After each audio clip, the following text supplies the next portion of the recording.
আবার শুভ সন্ধ্যা। এটা সত্যি মুগ্ধ করেছে আপনার আলোচনার পর। পবিত্র কোরআনে কত বিজ্ঞানের বিষয় রয়েছে, তবে অধিকাংশ উদাহরণ যেগুলো কোরআন থেকে দিয়েছেন সেটা বোঝা খুবই কঠিন।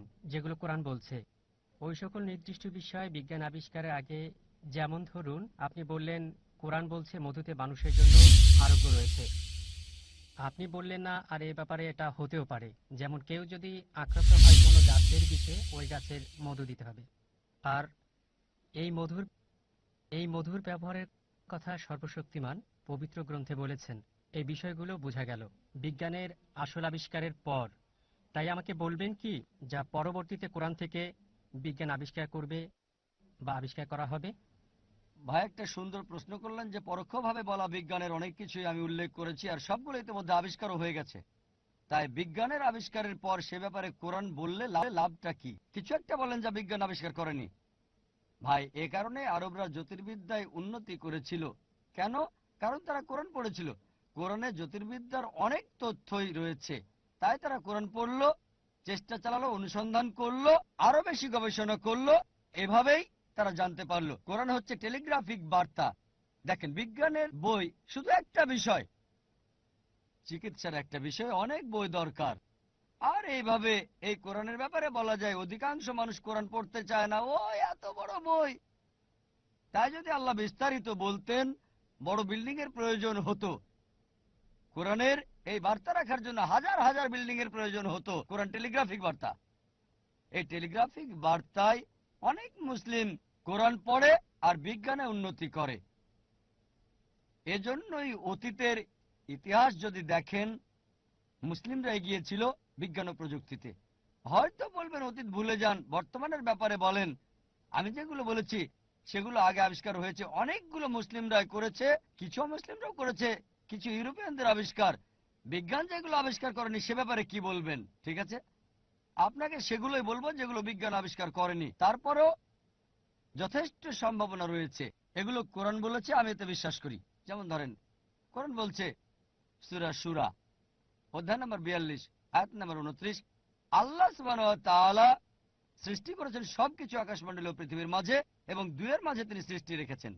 তাই কোরআন বলছে পৃথিবী ছাড়া প্রাণের অস্তিত্ব আছে। এখনো বিজ্ঞান প্রমাণ করতে পারেনি যে পৃথিবীর বাইরে জীবন আছে। বিজ্ঞানীরা বলছে যে পৃথিবীর বাইরে প্রাণ থাকার খুবই সম্ভাবনা আছে। তাই তারা প্রেরণ করছে রকেট, আকাশযান, মুন, মার্স ইত্যাদি। কোরআন বলছে পৃথিবীর বাইরে জীবন আছে, আমি এটা বিশ্বাস করি। বিজ্ঞান হয়তো আবিষ্কার করবে 5 বছর পর, 10 বছর পর, 100 বছর পর। কোরআন বলছে আমি বিশ্বাস করি।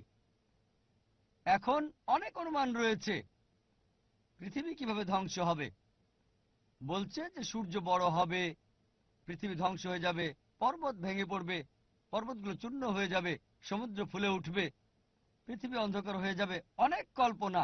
এই অনুমানের সবগুলোই মিলছে না কোরআনের সাথে। কোরআন বলছে সূরা কিয়ামা অধ্যায় নম্বর 75 আয়াত 8 এবং 9 যে সূর্য এবং চাঁদ একত্র হয়ে যাবে, সূর্য অন্ধকারে তলিয়ে যাবে।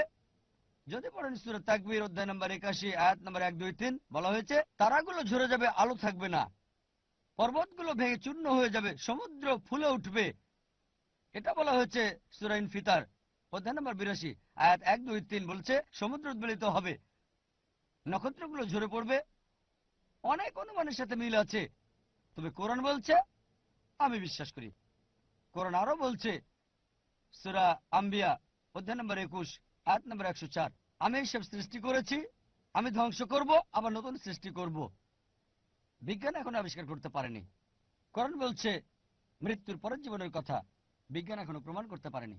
কোরআন জান্নাত জাহান্নামের কথা বলেছে, বিজ্ঞান প্রমাণ করতে পারছে না। কোরআন জিন সম্পর্কে বলছে, আর মনোবিজ্ঞানীরা ভর করা শক্তির কথা বলে।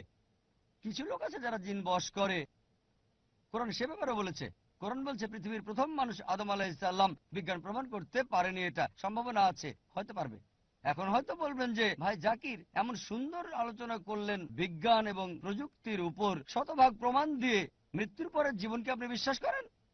জিনে কি বিশ্বাস করেন? জান্নাত জাহান্নাম বিশ্বাস করেন? আপনি তো ডাক্তার, এগুলো কি অবৈজ্ঞানিক নয়? আমি বলবো না, আমি বিশ্বাস করি, আর এগুলো বিজ্ঞানসম্মত। ধরেন কোরআন যা বলেছে তার 80 ভাগ 100% প্রমাণিত হয়েছে সঠিক। জ্যোতির্বিদ্যা সম্পর্কে বলেছে, ভূতত্ত্ব নিয়ে বলেছে, পানিচক্র, সমুদ্র বিজ্ঞান, উদ্ভিদবিদ্যা, প্রাণীবিদ্যা, জীববিদ্যা ইত্যাদি নিয়ে কোরআন বলেছে 80 ভাগ 100% প্রমাণিত হয়েছে যে সঠিক, বাকি 20 ভাগ এখনো অজানা, যাচাই করা হয়নি, প্রমাণ করতে পারেনি, ভুলও না সঠিকও না।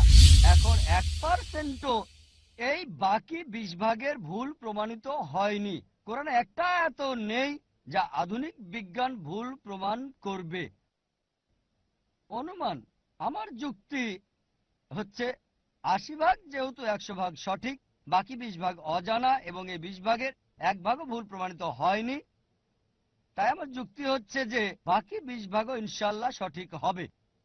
আজ না হলে কাল হবে, 50 বছর পর, 100 বছর পর, 1000 বছর পর, আল্লাহ মালুম, আল্লাহ জানেন। মৃত্যুর পরের জীবন প্রমাণিত হবে, প্রমাণিত হবে জিন, প্রমাণিত হবে জাহান্নাম, জান্নাত প্রমাণিত হবে, ইত্যাদি ইত্যাদি। আরেকটা লেকচার দিতে পারবো আমি, যেগুলো বিজ্ঞান প্রমাণ করেনি এখনো, ইনশাআল্লাহ তা প্রমাণিত হবে। আশা করি উত্তরটা পেয়েছেন। ধন্যবাদ।